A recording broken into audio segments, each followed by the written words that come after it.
In January of 1730, a 14-year-old boy died of smallpox in a palace in Moscow, 3 days before his own wedding. His name was Peter II. He was the last male descendant in a direct, unbroken line of the Romanov dynasty that had ruled Russia for more than a century. When he was buried, the senior nobility of the Russian Empire gathered in a private chamber and made a decision. They told the public the dynasty would continue. They told the foreign ambassadors the succession was secure.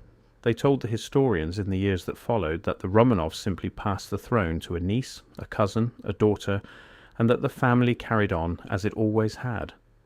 None of that was true. The truth, buried in archives and obscured by 300 years of careful editing, is that the Romanov male line ended on January 30th, 1730. Every monarch who sat on the Russian throne after that date carried the Romanov name as a political instrument. They were not Romanovs. They were members of foreign German dynasties brought in through marriage who took the name because the name had become more valuable than the actual bloodline. The people who managed this transition understood that the simplest way to preserve the legitimacy of the Russian state was to lie about it. So they lied. They burned correspondence. They edited genealogies. They reissued official histories. They sent agents to monasteries to retrieve and destroy parish records. And they built, on top of the actual extinction of the Romanov dynasty, a fictional family tree that has been taught as historical fact ever since.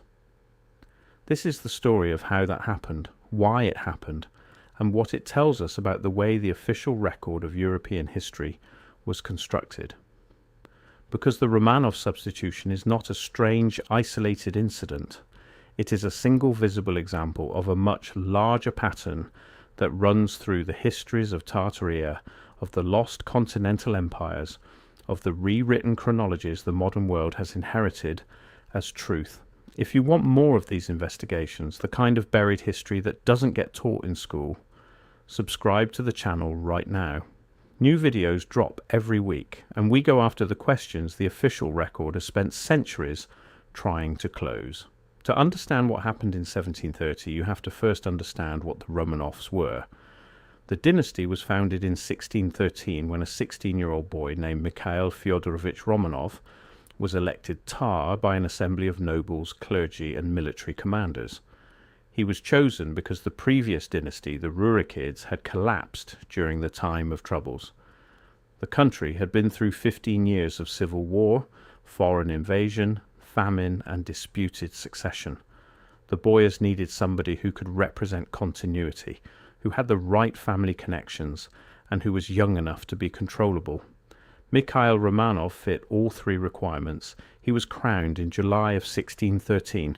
For the next century, the Romanov dynasty consolidated power and produced a sequence of male heirs that included some of the most consequential rulers in European history. Mikhail was succeeded by his son, Alexis. Alexis was succeeded by his sons, eventually leading to Peter I, the man we now call Peter the Great. Peter westernized Russia. He built the new capital at St. Petersburg. He defeated Sweden in the Great Northern War. When he died in 1725, he had reshaped the country so thoroughly that the old Muscovite Russia was, in many ways, gone. But Peter the Great had a problem. His personal life was a mess of dynastic disasters. His first wife he discarded and forced into a convent. His son by that marriage, Alexei, he had tortured to death in 1718 on charges of treason. His second wife, Catherine, was a Lithuanian peasant of disputed origin whom he had crowned empress in her own right. When Peter died, the succession was already chaotic. Catherine I reigned briefly and died in 1727.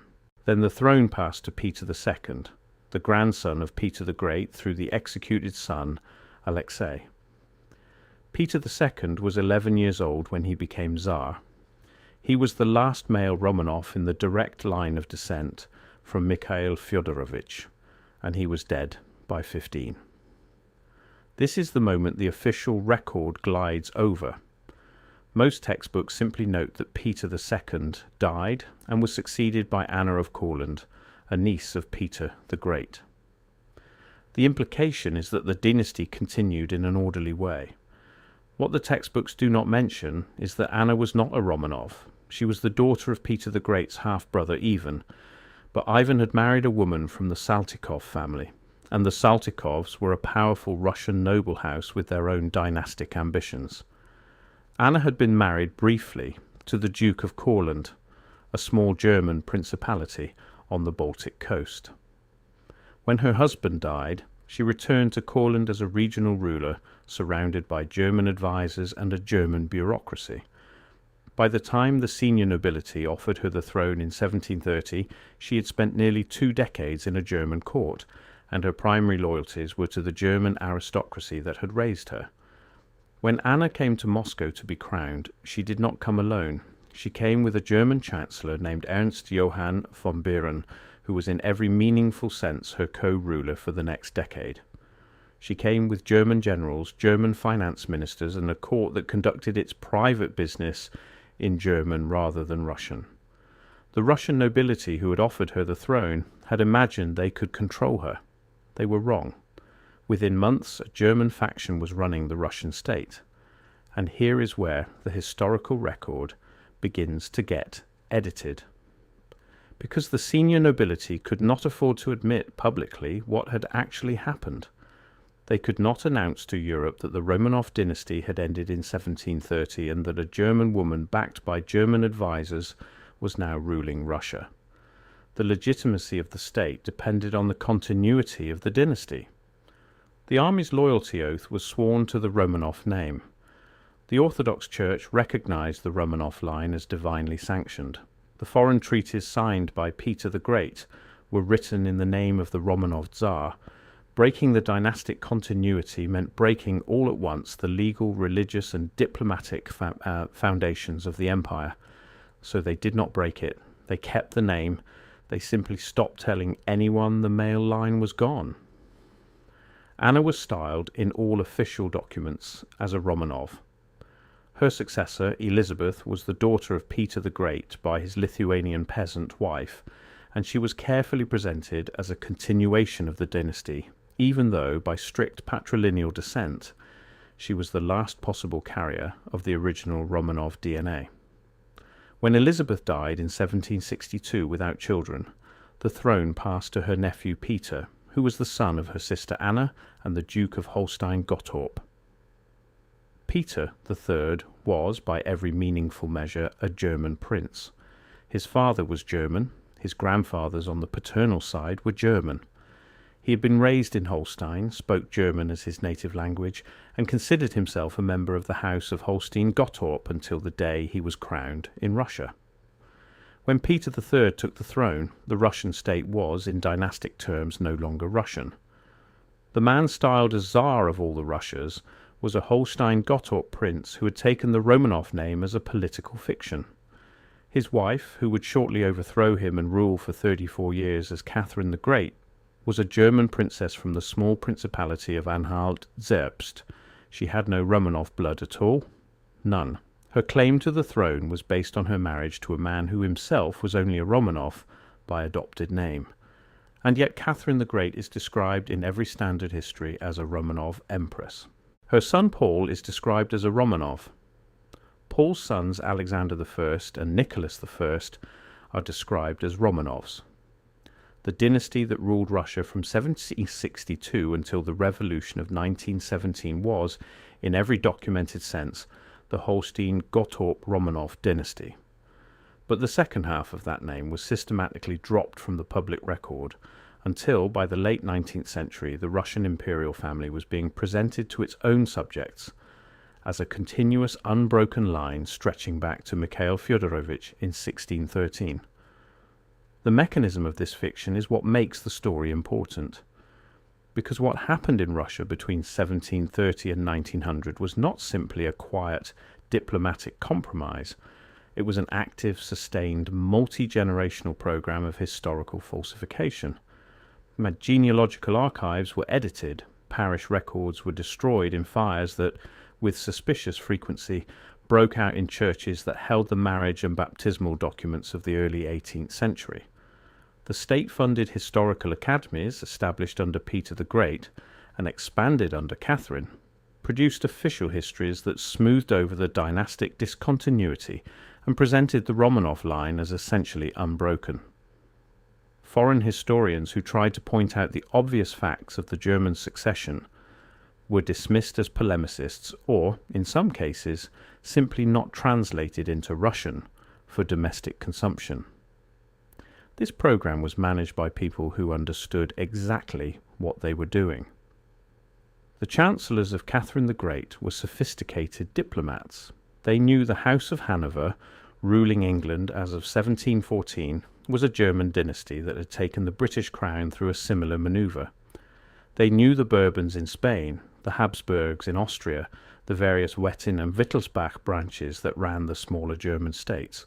All of them were engaged in a continuous game of dynastic substitution and name-keeping. The Russian case was unusual only in its thoroughness, and this is where the story connects to the larger pattern. Because if you accept that the official record of the Russian dynasty has been deliberately falsified for nearly 3 centuries, you have to ask what other parts of the European historical record have been similarly managed.